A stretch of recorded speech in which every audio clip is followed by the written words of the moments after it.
Welcome to Commander Pop Culture, a place to gather magical information with some laughs, might I add.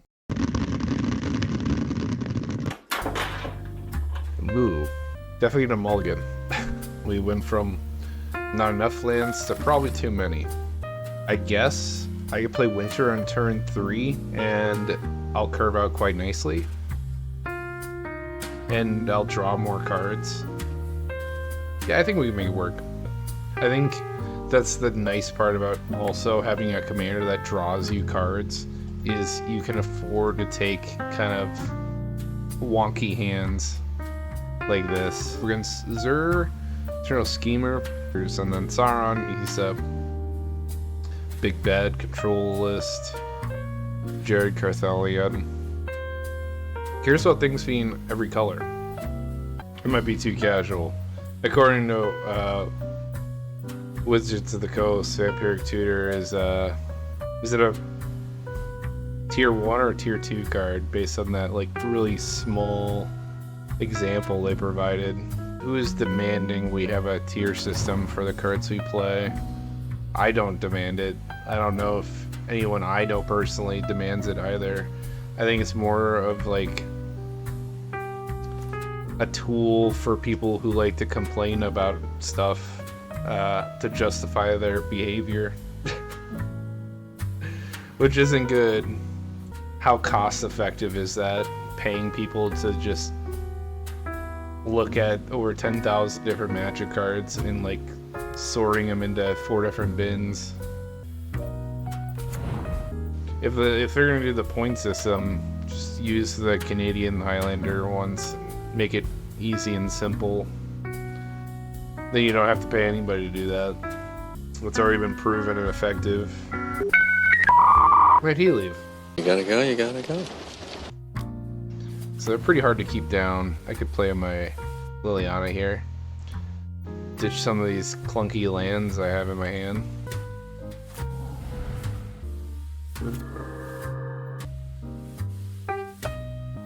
Put my Parasite down. The enchantments don't have haste. Well, he's about to get a lot of treasure because I force everyone to make draw 2, so it makes 4 per time it hits my upkeep. It's pretty rough. I think I want to tie up his mana. Make him use his treasure. Is this my name? Pretty funny.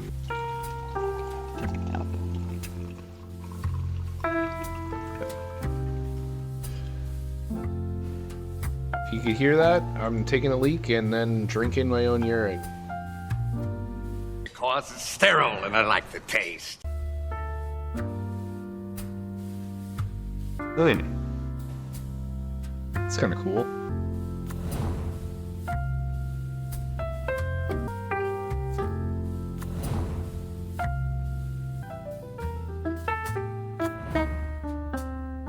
Cost me an additional 3 to go up 1 more.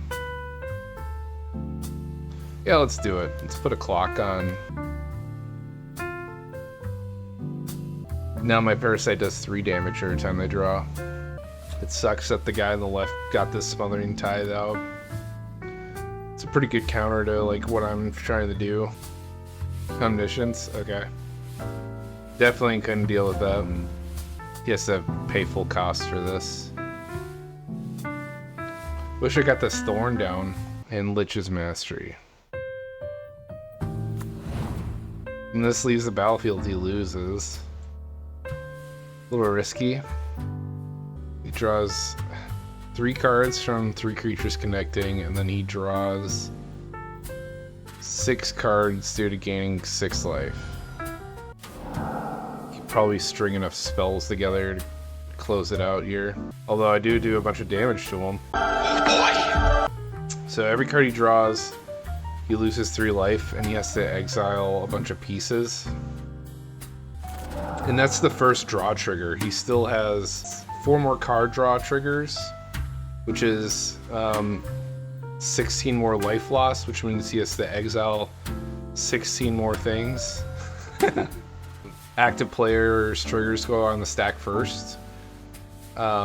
my triggers go on after and mine resolve first, and that's why he has to exile stuff before he sees those cards, and it's really messing him up, I guess. And he's getting unfortunate draws because he's not drawing anything to kill this thing that's killing him. He can't give up Phage, and he can't give Lich's Mastery up. And now he can't give up Omniscience because he doesn't have any lands.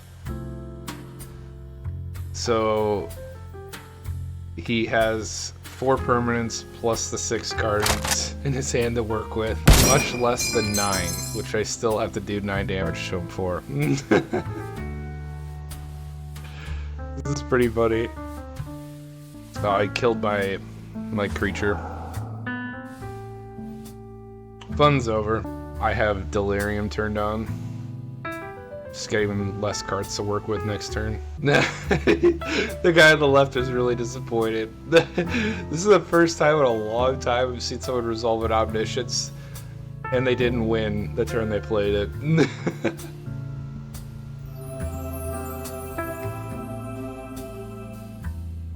Nice.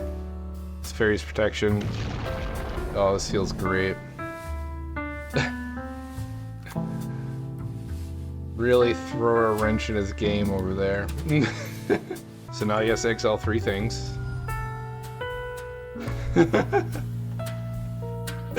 And he can't pay for a Thorn unless it's a creature.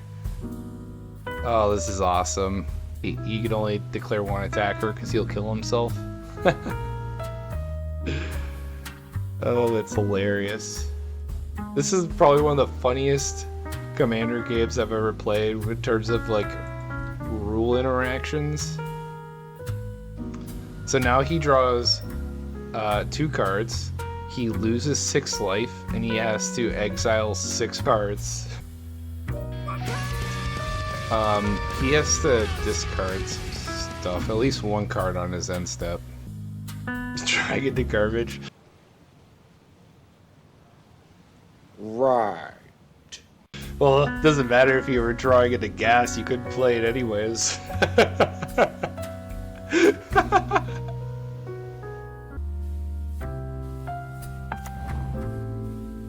Maybe I sack this enchantment.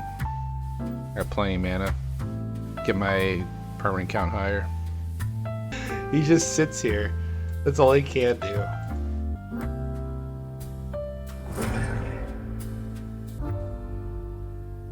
Scooping. Oh, okay. This guy's a pretty good sport. We're sticking it out. Game, set, match. Well, considering this is my first rendition of this deck, I'm quite impressed by it. I had a lot of fun piloting it. In terms of deck design, it's really complicated. I wouldn't let just anybody try and play this, like especially if you're new to the game. So if you got one more money to throw around, is play Trinisphere. And if you got a lot of money lying around, or you already have a copy of it, Chains of Mephistopheles would probably break your opponents pretty badly. Bazaar Baghdad's also probably really good in this list. Lets you draw 2, discard 3. Again, we're fueling the Delirium with that ability. It's a land that doesn't tap for anything. That's the only drawback about it, but